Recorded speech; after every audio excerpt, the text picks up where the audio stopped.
하나님의 말씀은 맛있습니다. 하나님의 말씀은 즐겁습니다. 하나님의 말씀은 생명과 행복을 줍니다. 500독 성경 통독 훈련 원장입니다. 여수 살리는 교회 임기환 목사가 하나님의 말씀을 봉독하고 전하는 시간입니다. 함께 하시면 기적이 일어납니다. 알람을 설정하시고 들으시면 좋겠습니다. 본 방송은 유튜브에서 성경 통독 임기환 검색하시고 구독하시면 계속되는 하나님의 말씀 업데이트를 통해서 은혜 받으실 수 있습니다. 오늘은 이사야 39장을 봉독하고 말씀을 전하겠습니다. 이사야 39장. 그때에 발라단의 아들 바벨론 왕 무로닥 발라단이 히스기야가 병들었다가 나았다함을 듣고 히스기야에게 글과 예물을 보낸지라. 히스기야가 사자들로 말미암아 기뻐하여 그들에게 보물창고 곧 은금과 향료와 보배로운 기름과 모든 무기고에 있는 것을 다 보여주었으니 히스기야가 궁중의 소유와 전 국내의 소유를 보이지 아니한 것이 없는지라. 이에 선지자 이사야가 히스기야 왕에게 나와 묻되 그 사람들이 무슨 말을 하였으며 어디서 왕에게 왔나이까 하니 히스기야가 이르되 그들이 원방 곧 바벨론에서 내게 왔나이다 하니라. 이사야가 이르되 그들이 왕의 궁전에서 무엇을 보았나이까 하니 히스기야가 대답하되 그들이 내 궁전에 있는 것을 다 보았나이다. 내 창고에 있는 것으로 보이지 아니한 보물이 하나도 없나이다 하니라. 이사야가 히스기야에게 이르되 왕은 만군의 여호와의 말씀을 들으소서. 보라, 날이 이르리니 내 집에 있는 모든 소유와 내 조상들이 오늘까지 쌓아둔 것이 모두 바벨론으로 옮긴 바 되고 남을 것이 없으리라. 여호와의 말이니라. 또 내게서 태어날 자손 중에서 몇이 사로잡혀 바벨론 왕궁의 환관이 되리라 하셨나이다 하니 히스기야가 이사야에게 이르되 당신이 이른바 여호와의 말씀이 좋소이다 하고 또 이르되 내 생전에는 평안과 견고함이 있으리로다 하니라. 아멘. 이사야 39장은 히스기야가 실수합니다. 그리고 그 결과에 대한 말씀을 자세하게 나타내고 있습니다. 이사야 39장은 히스기야가 교만해졌습니다. 바벨론의 사신에게 자신의 재물과 군사력을 모두 보여줬습니다. 그로 인해서 바벨론의 포로 생활을 하게 될 것이라는 비극적 예언을 듣게 되는 사실을 볼 수 있겠습니다. 이러한 사실은 38장의 내용과 비교해 보았을 때 현격한 대조를 이루고 있습니다. 이사야 38장이 히스기야 개인의 경건에 대하여 긍정적으로 묘사하고 있는 반면에 이사야 39장은 히스기야의 치명적인 실수를 다루고 있습니다. 은혜를 받고 난 다음에 너무나 감격스러운 나머지 과시하고자 하는 생각이 있었던 것이죠. 이러한 한 개인에 대한 상반된 결과는 성경이 인간의 본성을 잘 이해하고 있으며 매우 정직하게 기술하고 있음을 보여주고 있습니다. 이사야 39장은 짧은 8절의 내용임에도 불구하고 다음에 계속되는 내용들의 전체적인 전망을 여기서 제공해 주고 있습니다. 6절과 7절, 이스라엘의 바벨론 포로 생활을 예언하고 있습니다. 참으로 안 좋은 예언입니다. 이어지는 40장 이후부터는 이스라엘이 바벨론 포로에서 귀환하게 될 것에 대한 예언을 집중적으로 말씀하고 있습니다. 그러므로 이사야 39장은 본서의 후반부라고 할 수 있는 40에서 66장의 예언들을 이해할 수 있는 역사적 배경을 설명하는 장이라고 볼 수 있겠습니다. 이렇게 독특한 위치를 차지하고 있는 이사야 39장 1절과 2절, 히스기야가 바벨론의 사신을 맞이하는 장면을 묘사하고 있습니다. 3절에서 7절, 히스기야의 실수에 대한 이사야의 예언의 말씀입니다. 8절, 이사야의 예언에 대한 히스기야의 반응을 잘막하게 묘사하고 있습니다. 한편 이사야 39장은 바벨론의 사신이 이 히스기야에게 오는 것으로 사건이 전개되고 있습니다. 그런데 이 사신이 오게 된 이유가 무엇입니까? 이런 사실을 알 때 비로소 본장의 내용을 이해할 수 있게 되는 것입니다.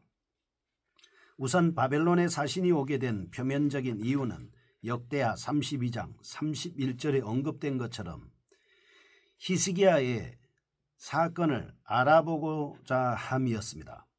바벨론 사람들은 천문학에 관심이 많았던 까닭에 히스기야의 사건이 전해지자 지대한 관심을 갖게 된 것입니다.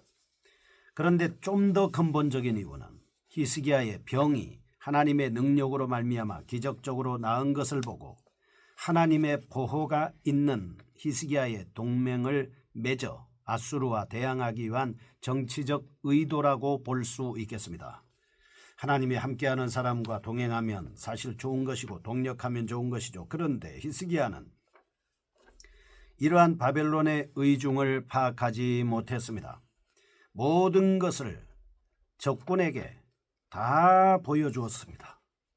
이와 같은 히스기야의 실수는 오래전부터 하나님을 배역한 유다가 결정적으로 패망하게 되는 계기를 제공해 주고 있는 것입니다.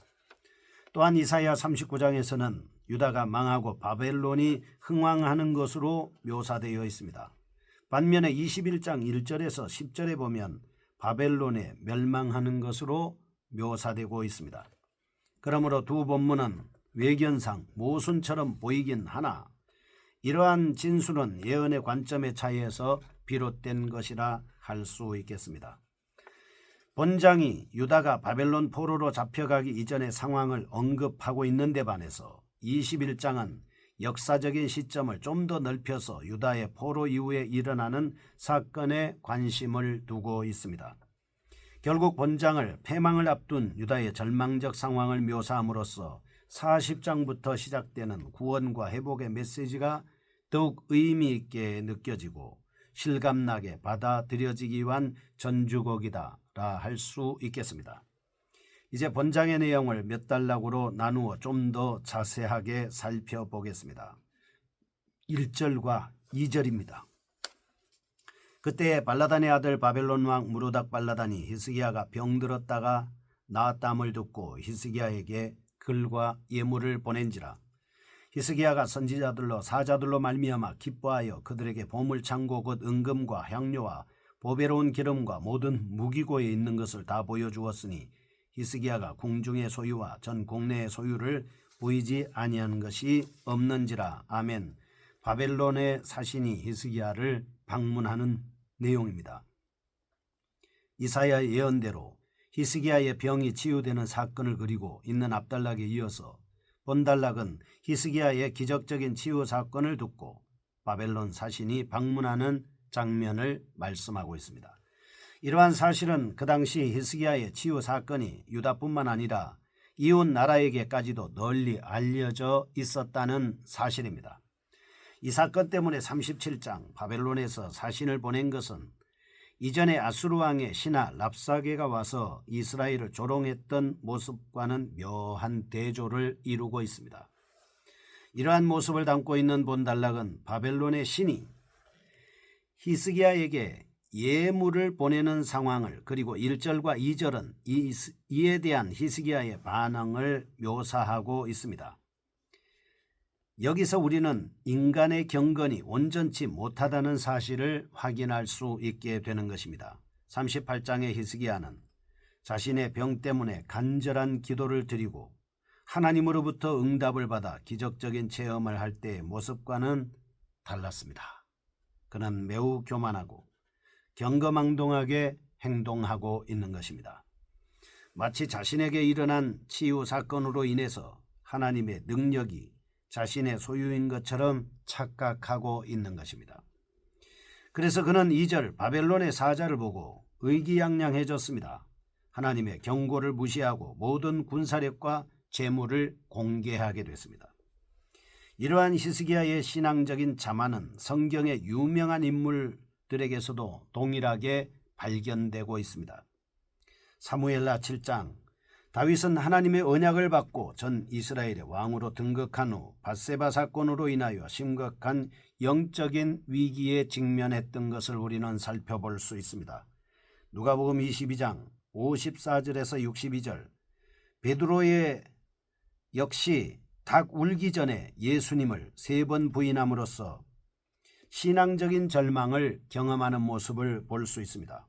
이러한 사실을 생각할 때 인간의 경건은 하나님을 의지하지 않을 때 교만으로 나타날 수 있다는 사실을 깨닫고 더욱 겸손하게 하나님의 말씀을 읽고 통독해 나아가야 하는 것입니다.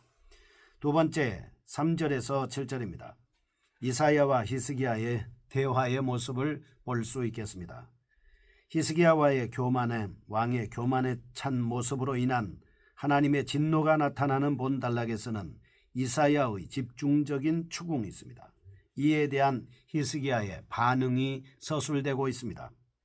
여기서 히스기야의 모습은 앞단락에서 바벨론 신하들에게 보였던 당당함에 비추어 보았을 때 매우 형편없고 그리고 아주 보잘것없게 이상한 행동으로 나타나고 있습니다.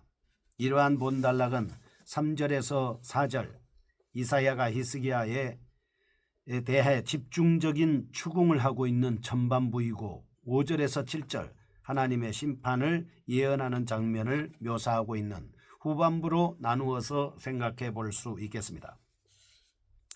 이제 본단락을 통해서 영적인 교훈을 살펴보겠습니다. 첫째, 3절과 4절입니다. 이에 선지자 이사야가 히스기야 왕에게 나와 묻되 그 사람들이 무슨 말을 하였으며 어디서 왕에게 왔나이까 하니 히스기야가 이르되 그들이 원방 곧 바벨론에서 내게 왔나이다 하니라. 4절 이사야가 이르되 그들이 왕의 궁전에서 무엇을 보았나이까 하니 히스기야가 대답하되 그들이 내 궁전에 있는 것을 다 보았나이다. 내 창고에 있는 것으로 보이지 아니한 보물이 하나도 없나이다 하니라. 아멘.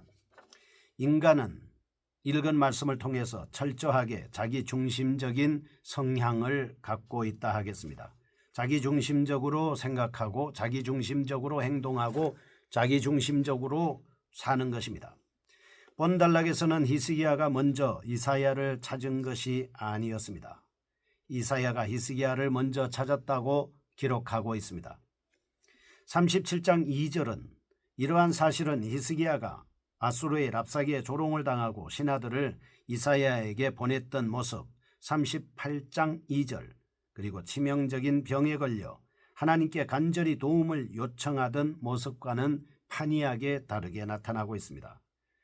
히스기야는 자신이 어려운 환경에 처해 있을 때는 하나님을 찾다가 자신의 환경이 개선되자 쉽게 하나님을 등져버리는 자기중심적인 성향을 가지고 있습니다. 이와 같은 인간의 자기중심성은 사사기의 역사 가운데서 명백하게 발견됩니다. 이스라엘은 범죄, 징계, 회개, 구원의 악순환을 계속해서 반복했습니다.